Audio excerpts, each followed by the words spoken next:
مجبور محبت، اس ناول کو تحریر کیا ہے ثروت نذیر نے۔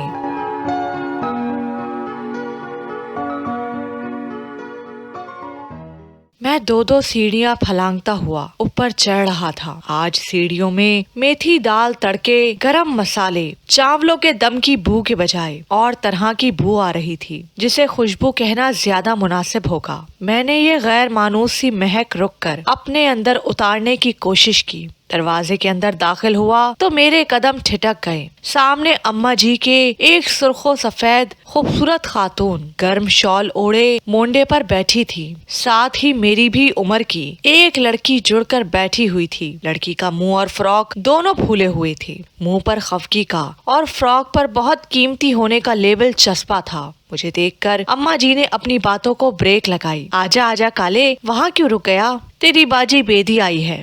ہائے باجی جی، یہ کالا ہے، میری شادی پر تو ذرا سا تھا۔ وہ خاتون جن کو میری اماں جی باجی بیدی کہہ رہی تھی حیران اور خوش دلی سے بولی، ہاں تب تو 1.25 مہینے کا تھا۔ میں جھجکتے ہوئے اماں جی کے قریب جا کھڑا ہوا۔ اب تو 12 سال کا ہو گیا ہے۔ اچھا ماشاءاللہ، میری شبنم سے سال بڑا ہوا۔ وہ خاتون ساتھ بیٹھی ہوئی اپنی بچی کو مزید لپٹا کر بولی، جا کالے، نیچے بازار سے شبنم کے لیے فقیر برفی والے سے برفی لے کر آ۔ اماں جی نے پرس میں سے پیسے نکال کر مجھے دیے۔ فقیر برفی والے کی دکان ابھی ادھر ہی ہے؟ باجی بیدی حیرانی سے بولی۔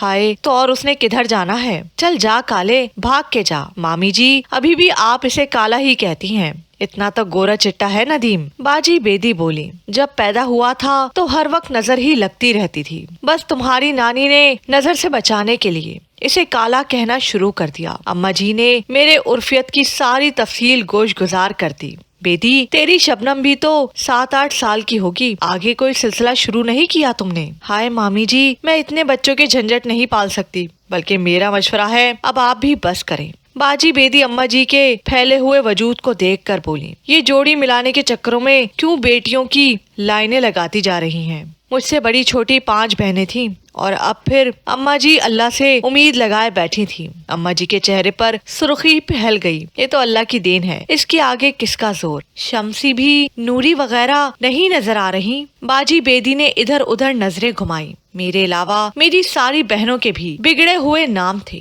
اور بھی نہیں بلکہ یہ ہمارے اندرون شہر کی روایت ہے۔ یہاں اکثر بچوں کو ان کے اصل ناموں کے بجائے الٹے سیدھے بے وقوفانہ ناموں سے پکارا جاتا ہے۔ یہ اصل میں ایک لاٹ کا انداز ہے جو پھر ساری زندگی آپ کی شخصیت کے ساتھ سائے کی طرح چپکا رہتا ہے۔ 60 سال کا بزرگ بھی اگر بچپن میں ننا کہلاتا تھا تو اب بھی اسے رشتہ دار محلے دار ننا ہی کہیں گے، اور مجھ جیسا گورا چٹا ساری عمر کالا ہی بنا رہے گا۔ اچھا، اب رات کا کھانا کھا کر جانا، تیرے ماما جی روہو مچھلی لائے ہیں گوال منڈی سے، ساتھ میں مچھلی کا پلاؤ بناؤں گی اور گاجر کا حلوہ دیسی گھی ڈال کر۔ سکندر سے کہنا رات کا کھانا ہمارے ساتھ ہی کھائے۔ ہائے مامی جی، سکندر اتنا مرغن کھانا نہیں کھاتے، باجی بیدی گھبرا کر بولی۔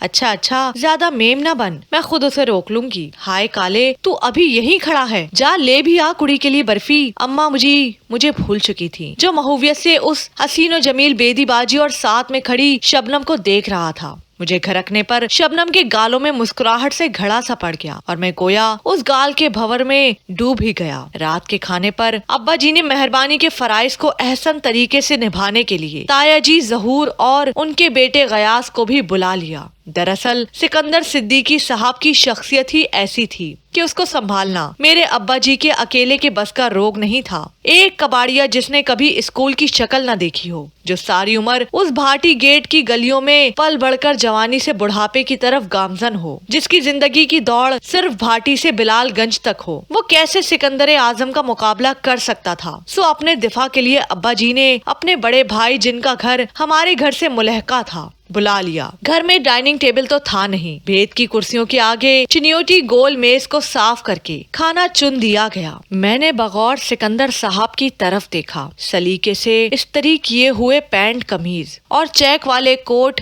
گردن کے گرد لال رنگ کا دیدہ زیب مفلر، بال اس نفاست سے بنے ہوئے تھے گویا استری کیے ہوئے ہوں، چھوٹی چھوٹی مونچھیں شیو اس قدر تازہ اور مہکدار گویا گالوں پر شینیل کا قیمتی کپڑا بچھا ہو۔ سکندر صاحب کی ہر بات میں نفاست، سلیقہ اور خاص حسن و ترتیب تھا۔ اماں جی نے بڑا پر اشتہا کھانا میز پر چن دیا۔ کھانا پکانے اور کھانا کھانے اور کھانے کے جملہ معاملات میں تو ہماری ذات اور خاندان بہت بلند مقام رکھتے تھے۔ ابا جی، تایا جی اور بھائی غیاث تو ماہر پہلوانوں کی طرح اکھاڑے میں اتر چکے تھے، یعنی کھانے پر حملہ کر چکے تھے، جبکہ سکندر صاحب اکھاڑے کے باہر ہی شرمندہ سے کھڑے تھے۔ یار سکندر، آپ تو کچھ کھا ہی نہیں رہے۔ غیاث بھائی کی نظر سکندر کی پلیٹ پر پڑی تو وہ حیران ہو کر بولے۔ غیاث بھائی کی پلیٹ میں چاولوں اور بوٹیوں کا مینار سا بنا ہوا تھا، جبکہ سکندر صاحب نے ذرا سے چاول اور ایک مچھلی کا قطلہ پلیٹ میں لے رکھا تھا۔ کپتان صاحب کھل کر کھائیں، شرمانے کی ضرورت نہیں۔ اب کے تایا جی نے سکندر صاحب کو ہلا شیری دی۔ جی جی، آپ لوگ تناول کریں، میں کھا رہا ہوں، سکندر صاحب دھیمے سے لہجے میں بولے۔ کپتان صاحب، آج کل آپ کی فوجیں کہاں ہیں؟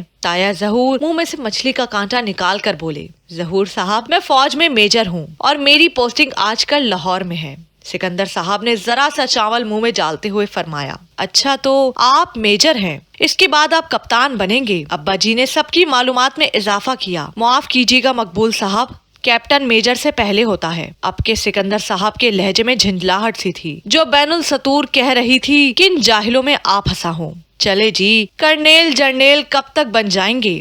ہماری تو نور جہاں کا ماہیہ ہی کرنیل جرنیل ہے۔ میرا ماہیہ چھیل چھبیلا ہائے نی، کرنل جی جرنیل جی، غیاث بھائی نے لہک کر گایا۔ جی، میجر کے بعد کرنل، پھر بریگیڈیئر اور پھر جرنل ہوتا ہے۔ سکندر صاحب نے پوری تفصیل بیان کر دی۔ یہ تو لمبی سٹوری ہے بھائی، تایا ظہور کچھ نہ سمجھتے ہوئے بولے۔ چھوڑیں جی، آپ یہ مچھلی کھائیں، خاص گوال منڈی کا تحفہ ہے۔ صادق مچھلی فروش سب سے تازہ اور خستہ مچھلی ہمارے لیے سنبھال کر رکھتا ہے۔ سری لنکا سے خام مال آتا ہے اس کا سردیوں میں۔ میرے تو ذاتی تعلقات ہیں صادق سے۔ غیاث بھائی اپنے کرتے میں لگے سونے کے بٹنوں کو کھول کر سکندر صاحب پر روب جھاڑنے والے انداز میں بولے، لیکن میں نے دیکھا کہ پائپ کو سلگاتے ہوئے سکندر صاحب کی آنکھوں میں کوئی تحسین یا داد نہیں تھی، وہ بس پائپ کو ہی سلگاتے رہے۔ سکندر صاحب نے اتنی جلدی کھانے سے ہاتھ کھینچ لیا کہ بادل نہ خواستہ ابا جی، تایا جی اور غیاث بھائی کو بھی کھانے کا دورانیہ کم کرنا پڑا۔ لاؤ بھائی، شمسی کی ماں، گاجر کا حلوہ لاؤ سکندر کے لیے۔ سکندر صاحب جو پائپ کی دل فریب دھوئیں کو فضا میں اچھال رہے تھے، ایک دم بولے۔ مقبول صاحب، معاف کیجیے گا، میں میٹھا نہیں کھاتا۔ اس سارے کھانے کے دوران میں صرف اور صرف بغور سکندر صاحب کا جائزہ لیتا رہا، اور آج مجھے یہ تیسرا عشق لاحق ہوا تھا۔ پہلا اس سرخ و سفید باجی بیدی سے، دوسرا ان کی گول مٹول گالوں میں بھنور والی شبنم سے، اور تیسرا سکندر صاحب سے۔ اس پوری فیملی کے اندر ایک خاص طرح کا حسن، دل فریبی اور جاذبیت تھی، خاص مہک تھی، کچھ الگ ہی کشش تھی، ایک روشنی کا حالہ تھا جو ان کے وجود کے ارد گرد سفر کرتا تھا۔ کشمیری چائے کے بعد سکندر صاحب اٹھ کھڑے ہوئے، باجی بیدی بھی اور شبنم اب مردوں کے کمرے میں آ گئیں۔ اماں جی، تائی جی سب ان کو الوداع کرنے کے لیے آ گئیں۔ زبیدہ بیگم، اجازت لیں اب مقبول اور ظہور صاحب سے۔ سکندر صاحب کے بات کرنے کا انداز ہم لوگوں سے کتنا جدا تھا۔ جی جی بالکل۔ اچھا ماما جی، اب اجازت۔ بیدی باجی ابا جی اور تایا جی کے پاس ہو کر بولی۔ ابا جی، تایا جی نے باجی بیدی کے سر پر ہاتھ پھیرا۔ ارادہ تو اماں جی اور تائی جی کا بھی سکندر صاحب کے بالوں کو خراب کرنے کا تھا، مگر دونوں ان کے بے پناہ سلیقے سے بنے ہوئے بالوں سے خوف زدہ ہو گئی اور چپ چاپ منہ ہی منہ میں خدا حافظ کرنے لگی۔ اچھا ندیم صاحب، بہت خوشی ہوئی آپ سے مل کر۔ جاتے جاتے سکندر صاحب نے مجھ سے ہاتھ ملایا۔ ان کو تو جو خوشی ہوئی ہوگی سو ہوئی، لیکن ان کے اس مصائفے سے میں تو گویا دیوانہ ہی ہو گیا۔ یوں لگا جیسے میرے ہاتھ میں کسی نے خزانہ دے دیا ہو۔ میں کتنی دیر ندیم صاحب اور ہاتھ ملانے کی خوشی میں سرشار سا اندر باہر پھرتا رہا۔ مہمانوں کے جاتے ہی سب نے سکون کا سانس لیا اور کھانے کا دوسرا دور شروع ہو گیا۔ اب کی بار جو تھوڑا بہت تمیز کا مظاہرہ وہ پہلے کر رہے تھے، بالائے طاق رکھ کر سب نے کف اوپر چڑھا لیے اور اب صحیح معنوں میں کھانے کے ساتھ کشتی لڑی جانے لگی۔ یہ سکندر صاحب تو بہت ہی نازک مزاج سے آدمی ہیں، پتہ نہیں فوج میں کیسے بھرتی ہو گئے ہیں۔ غیاث بھائی مچھلی کو چیر پھاڑ کر بولے۔